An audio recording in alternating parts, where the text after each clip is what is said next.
ഞാൻ നേരത്തെ ആ പ്രോഗ്രാം നടക്കുമ്പോൾ ഞാനൊരു മീറ്റിങ്ങിലായിരുന്നു. ഇപ്പോൾ നിങ്ങൾ കണ്ടതാണ്, ഇവിടെ മീറ്റിങ്ങിലാണ് എല്ലാവരും. ഇന്നത്തെ ദിവസം ശനിയാഴ്ച നേതാക്കന്മാരെല്ലാം ഓരോ പരിപാടികളിലാണ്. ഞങ്ങളെ ഫോണിൽ ബന്ധപ്പെട്ടുകൊണ്ടിരിക്കുന്നുണ്ട്. ഇപ്പോൾ തന്നെ ഞാൻ AICC നേതാക്കന്മാരുമായിട്ട് ബന്ധപ്പെട്ടിട്ടുണ്ട്. അതിന് ഉചിതമായിട്ടുള്ള നടപടി എടുക്കും. അത് നിഷേധിച്ചിട്ടില്ല ഇതുവരെ ആരും. എന്തോ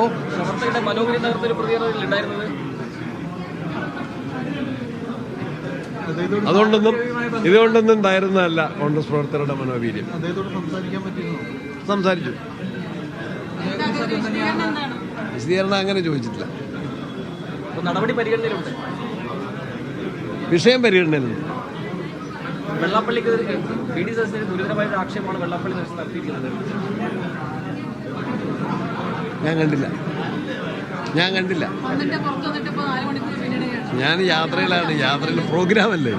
ഇവിടെ മീറ്റിങ്ങിന് വന്നിട്ട് 2 മണിക്കൂറായില്ലേ മീറ്റിങ്ങിന് വന്നിട്ട്.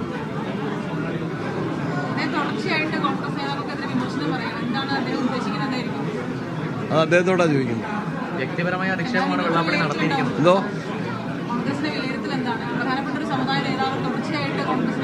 കോൺഗ്രസ് അതിശക്തമായ മതേതര പാർട്ടിയാണ് ഇന്ത്യ രാജ്യത്ത്. കോൺഗ്രസിന്റെ മഹനീയമായ പാരമ്പര്യം മതേതരത്വമാണ്. കോൺഗ്രസിന്റെ മതേതരത്വത്തിന് വേണ്ടി രാഷ്ട്രപിതാവിൻ്റെയും ഇന്ദിരാഗാന്ധിയുടെയും ജീവൻ നൽകിയ പാർട്ടിയാണ് ഇന്ത്യൻ നാഷണൽ കോൺഗ്രസ്.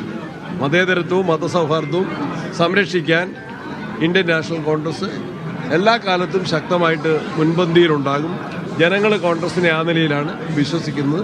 ആ കാര്യത്തിൽ യാതൊരു പ്രയാസവും പ്രശ്നവും കോൺഗ്രസിനില്ല. ഇതേപോലെ അപമാനിക്കുമ്പോൾ അതിലൊരു ഉത്തരം പറയേണ്ടതല്ലേ? വ്യക്തിപരമായ ഞാൻ ശ്രദ്ധിച്ചില്ല.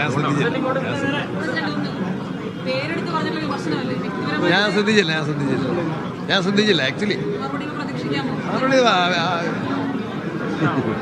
ഐ ഷുഡായി.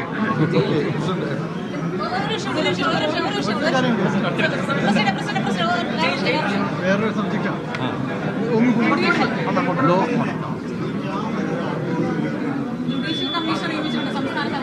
എന്തോ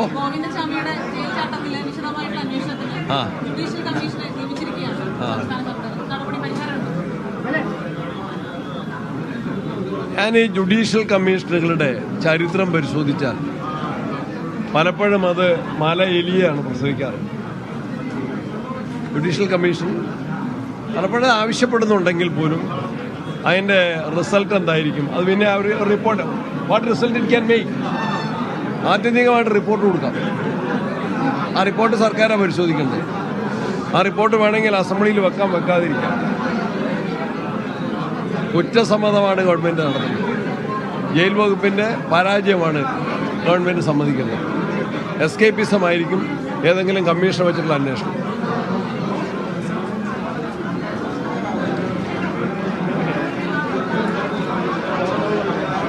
KPCC അധ്യക്ഷൻ സണ്ണി ജോസഫാണ് പ്രതികരിച്ചത്. പാലോട് രവിക്കെതിരെ നടപടി ഉണ്ടാകുമോ എന്ന ചോദ്യത്തിന് ഉണ്ടാകാൻ സാധ്യതയുണ്ട് എന്ന മറുപടിയാണ് അദ്ദേഹത്തിൻ്റെ വാക്കുകൾ.